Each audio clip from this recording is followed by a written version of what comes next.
Okay.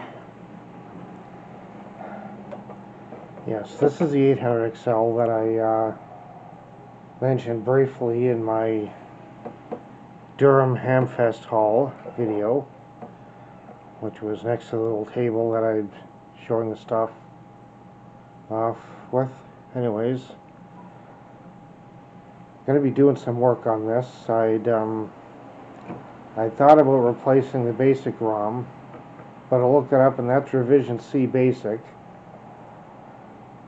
not the buggy B version. So anyways, I'm just going to join this in progress. I haven't recapped it yet, and the caps that are in here are, none of them appear to be damaged in any way, so I'm not going to replace them right now because I don't have any in stock, or any replacements in stock. I'll probably replace those later, get some from Console 5 later on, and do one of the others that I'm working on as well when I get it solved. But anyways, just a quick update on what's happened so far is when I got it, I mean, I would get video output, but the self-test would come on immediately to the memory test, and it would be a few glitches on the screen, some oddities like extra characters and a few funny spots, and it would indicate bad RAMs. And it wouldn't even go through them sequentially, which was weird, but had me suspecting maybe the multiplexers were gone or the MMU was damaged. But I used my, as I mentioned, I used the SysCheck 2 with it, and I found out that it was just one. I tested it a few times with that, and I found it was just one RAM that was bad, which was U14, in which I removed it, the old one, put in a socket, and used another one from another system that I've been doing a RAM upgrade on.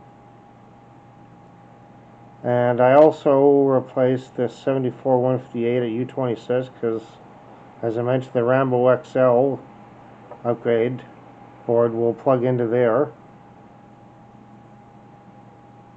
which is one of these I got a few months ago, which I've been working on another system that since late last fall, which has been giving me fits, tracking down the problems. Anyways, another problem I had was actually this IC here, U328, that had already been replaced, or it looks like it had been replaced previously, because none of the EPROMs are, that's not an EPROM, that's a logic chip, but just a 7400 series logic chip, but had been replaced, looks like it was replaced at some point, because nothing else was socketed when I first got it. I also removed the 6520, because a few of these pins here have to be lifted to put in to connect to this board for the memory expansion. And that's when I ran into some trouble, because the pin 17, the trace and pad for pin 17 lifted, which is actually under the socket there on the top of the board. So I checked the schematics, and I found out that it connects to a pull-up resistor, which in here somewhere, I forget where it is, it's a 3K resistor somewhere here. And that was okay, and it connects to,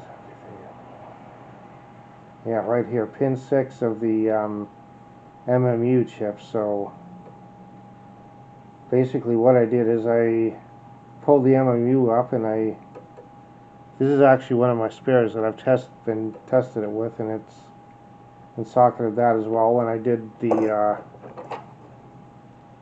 connection underneath there, and it's now working again. So in a minute or so I'm going to go back to working on this, and I'll start socketing these other RAMs here, and then test it before I start building up this and putting the other 256K RAMs in, and make sure that that's working before I go on to the next step.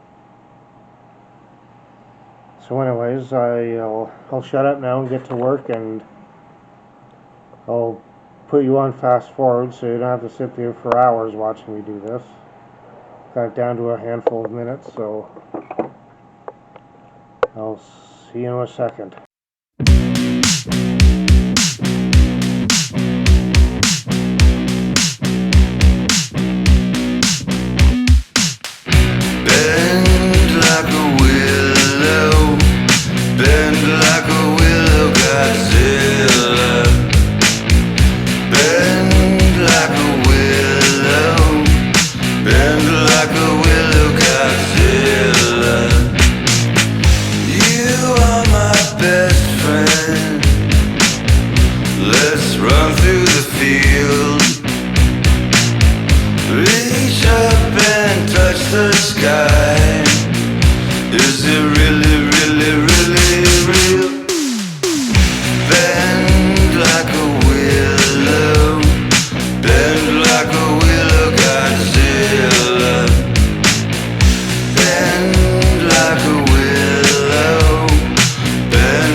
our backs down broken streets.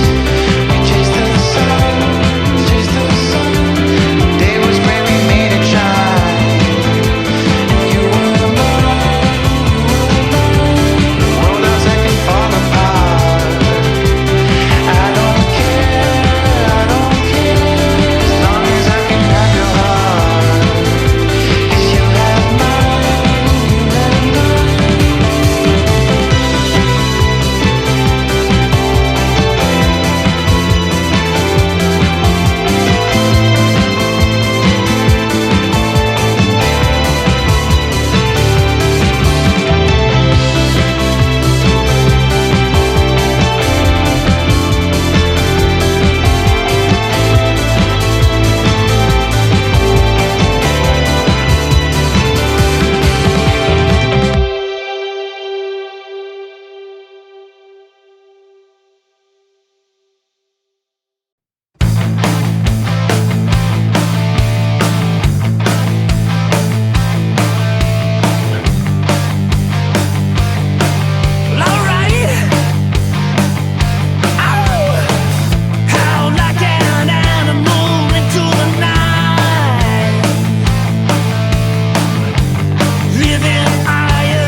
Okay. Well, camera died on me in the last scene. I was working on the board here. As you can see, I've made some progress. I've got all the RAM socketed, and I did test this after I socketed it, and it was working. And also I've got this, which is the extra address line to pin one of each socket for adding the 4156s. And I am going to solder up another one. I have one that's already assembled, but basically it's for another machine that is over there, which you'd seen in a previous video a few months ago, which I'm taking a break from because it's giving me a whole lot of headaches. And anyways, that's another story I'll come back to later. Anyways, I've added another wire, a patch wire, to give plus 5 volts to the PVI port, pin 48 there, which is something I found online after Jurgen had told me about it when I'd ordered my SysCheck 2 not so long ago. And of course I've got my 6520 in with pins, what is it, 12 to 16, with these lead wires, which will go over to this, which actually goes in U27. So I'll have to unsolder that in a couple minutes, and Also, I've done a bit of work here. This is what I've done previously, where the damaged pad and trace on the pin 17 of the PIA to pin 6 of the MMU. And of course, I've already added the chroma line mod from the two resistors on the top over to the chroma pin, which I'd also done on my original 800 XL, which you saw me put an ultimate 1 meg in. Actually, that would have been probably three years ago, approximately. And of course, I did the other line here to the other pin on the bottom side for from the same point to the +5 for the top and bottom for the PVI port. So basically, when I plug in SysCheck or anything else that uses the PVI, I don't need to give it an external power supply. So of course, the SysCheck can plug into one of the pins on the joystick port to get its 5 volts, but I don't need to do that now because it can use this, and it actually will use that +5 volt pin when it's available. So anyways, I'm just going to get on with that and start with this 74LS158 at U27 to get that all done so I can mount this when it's assembled. So anyways, on with the show.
Mitsubishi XP. And let's see if that comes up anything. Ah, yes, it absolutely did. So this is the extremely rare 1983 leading edge MT1673L, known as the Model M because of used Mitsubishi parts. That is this computer with a nice silvery gray paint on it. That's pretty nice. Is that the same weird floppy drive as well? I think it might be. Look at the red LED for the power light. That's kind of slick looking. The keyboard cable, by the way, is disintegrating there. And here's another shot with the computer paired with an IDF 51 CGA monitor, and yeah, looking pretty nice. Now scrolling down a little bit, Bill has a picture of the other leading edge model, the Model D, and I've shown this on the channel multiple times actually. I think I've done 2 or 3 PC archaeology episodes with this computer. The D in Model D signifies this was a daily source computer. And it's also evidence when you open it up and look inside, you can see that it's made in Korea A, but it has daily printed on the motherboard, if I recall. This one is the much more common leading edge, at least here in North America. The Mitsubishi variant of the leading edge is not something I've ever run into, and Bill saying that this is extremely rare. I don't know how true that is, because I've definitely seen it. I've never personally seen. While these leading edge D models are pretty common, and like I've had a few, but I've known lots of people who also have these when they were growing up. Anyhow, that pretty much confirms that this is going to be an XP class machine. It was branded by leading edge as well as Cherry. I don't know if it's sold in Mitsubishi or other places in the world, but here in North America, probably the first two. The leading edge variant is pretty rare, and I think this Cherry version is probably even more rare. Although, funny as it is on pictures of both of them online, but really they're not that rare.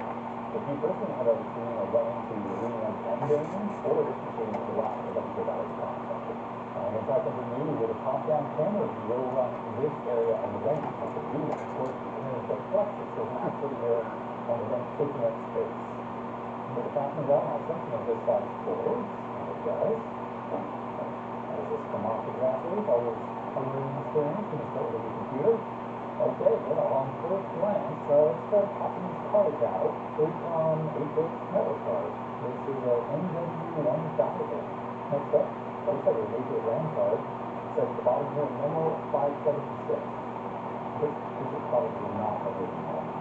This is the section starting the job and serial number 3233. This chip are 256 cores times length. The bottom is all chaos there. Now, this next to that. Next up is the video card, which is used, and I thought this was a monitoring card. This was actually, well, you know what? Yeah, this is going to be PGA. I'm pretty sure. You see up a little bit, you see a bit better. Stick here, GN002-001-A, and the next line TC17B04P18.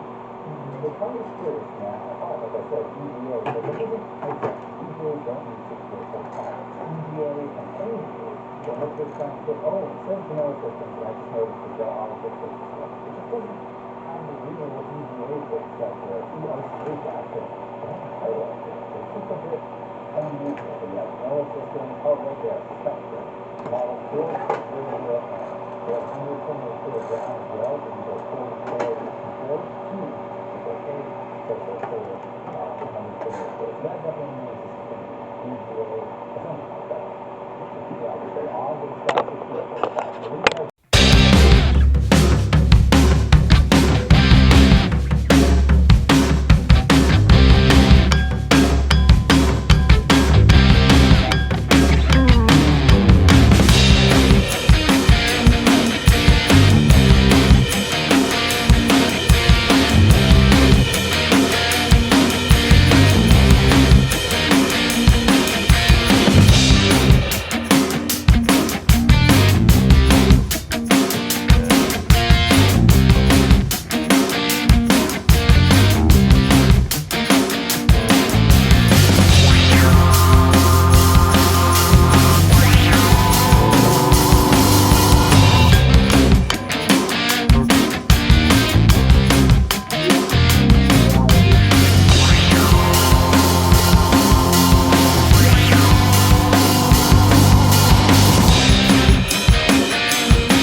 Okay. Some of this, like getting the chips in place, the RAM chips in place, I ended up with some unusable footage because the camera ended up or the camera, small tripod, had basically screwed up and left the camera sitting sideways, so we didn't catch any of that footage, but that's no big deal. I'm sure you've seen me and 100 other people putting chips in a board before. Anyways, I'm just using a spare one here to get the part numbers easily readable, because this one has a bunch of, as you can see, sockets, which makes it harder to read. I'm going to take this LS158 off and pop it right in here. This is the one that came out of this 800XL right there on U27.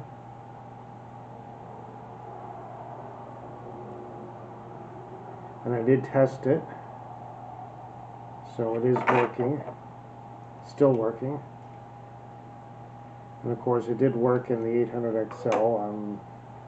The only RAM chip which didn't work was the 4164 that would have been right here, and I replaced that. Computer worked, and of course I now replaced them all. So these other ones that are in here are all new, working 41256s.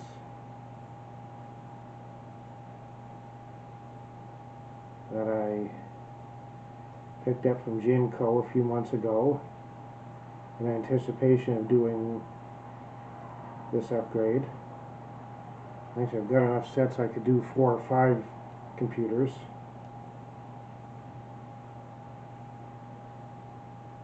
And of course, when I populated this, I was short on the machine pin sockets, so I used some of the dual wipes in some of the positions. And let's see, at 153. Got one of those on here. And of course, these are the original 4264s, which are compatible, exactly compatible with the 4164s. And there's 7 of them, since I already tossed the one that isn't working. And there's a 153.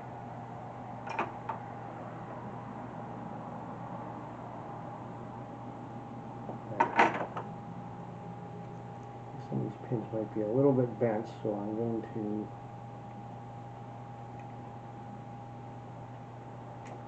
give them a bit of a straighten.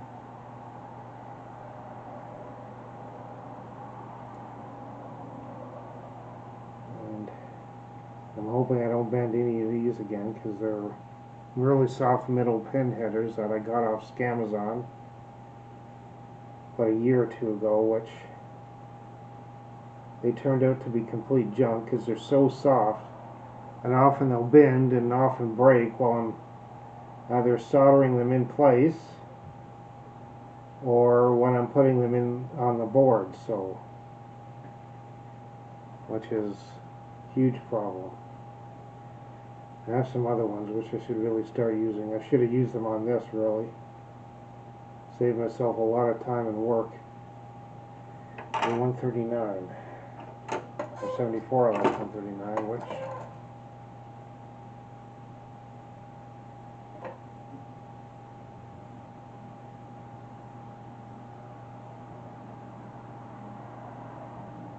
yes, got one right here. Let me see, is that may have, well, if it came out of an 8, actually, it may not have that, but it may have been one of my spare parts bin finds. Anyways, I'll pop that in here. Yeah. If it did came out of one of my systems, it would have been out of a socketed one.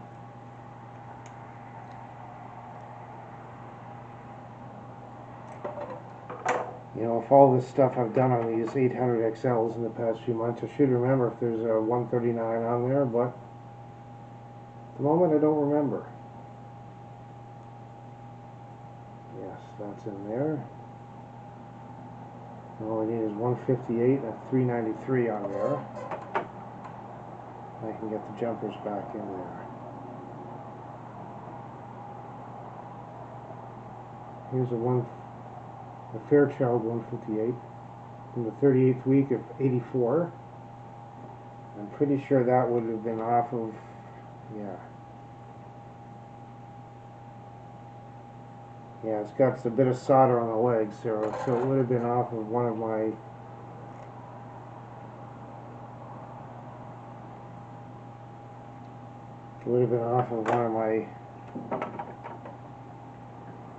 other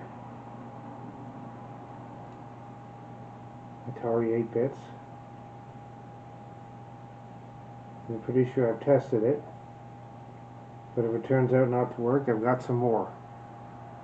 I've got two more right there, and a handful of others in a short rail.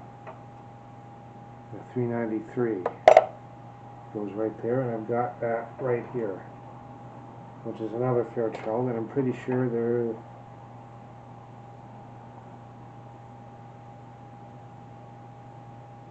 now this looks like it has been desoldered. Yeah, right in there I can see a little bit of solder where it's been smoothed out with a hot iron, soldering iron, which I can't remember if I did that or if it came that way. I know I got some of these, I think from Janco, and they don't usually do pulls. And if they did, they would likely, yeah, I can see a bit more solder, so this was pulled from something. Yeah, so anyways, the other thing that gets these hard, makes these hard, is these two jumper positions, as you can see here, are covered over by these right angle pin headers. So you can't actually see the default positions. The only one you can see is down here at J1, which is why I keep a spare board around. They go in the left positions, 1 and 2. Ah, jeez. Okay, so, yes. I did have the forethought to get a few of these. Of course, this is one of those rather sneaky ones that looks like it's a package of 50 online, but when it actually gets here, it's a package of 10. And I'm rather short of these, so I'll have to buy some more sometime later, because that could be a month or two away. At the rate I go through stuff is not very fast. Let's see, yes. Left here. Now some of these jumpers, these three here, are the 800XL default positions. I think 2 of these jumper blocks are, let me see, just get one more out, not all of them. 2 of these are for the 800, or 2 of these are for the 1200XL, which I don't have. That's one machine I've never had, is a 1200XL.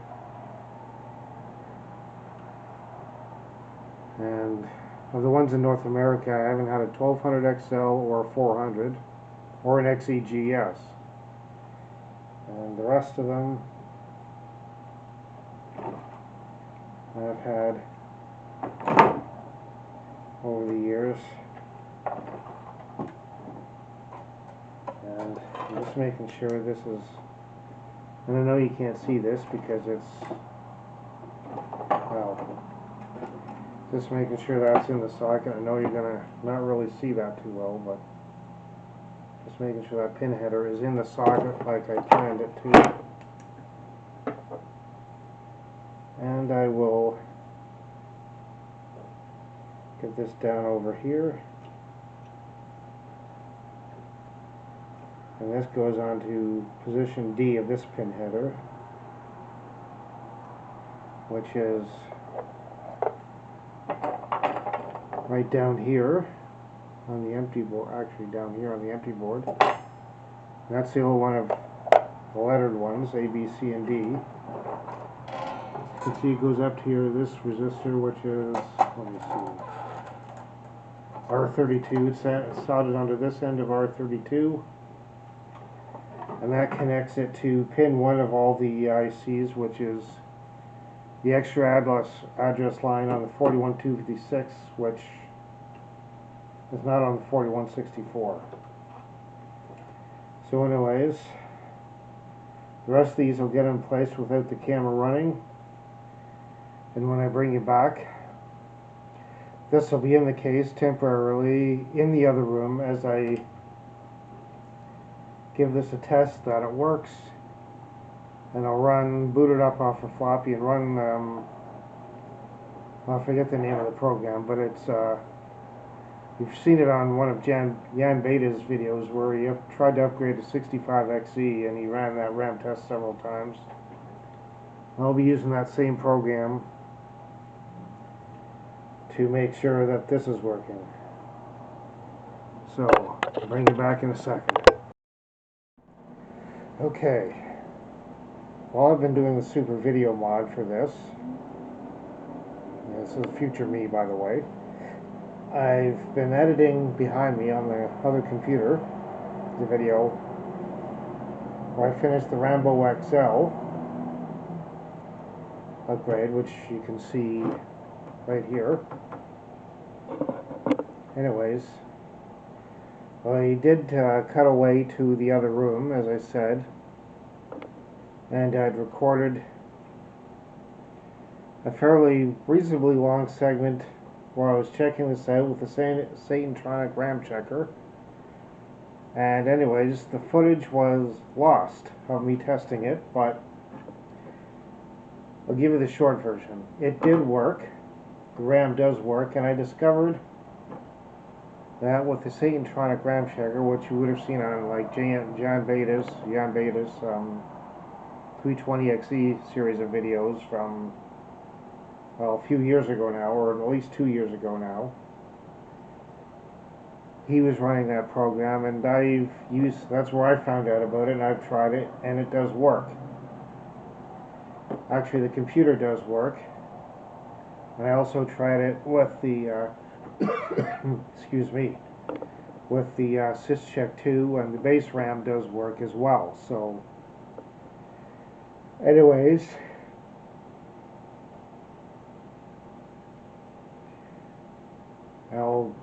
I'm currently working on a video where I've done the Super Video, Ben Poland's Super Video 2 upgrade on this, and this is why I've got it back on the workbench. But anyways, it does work, and I did discover a bug in the the extended RAM testing program, where with these upgrades, the Rambo XL does report an error and locks up the program. But I've done some testing with some other stuff, like copying a bunch of files to the RAM disk with this under MyDOS and SmarterDOS X, and it does work.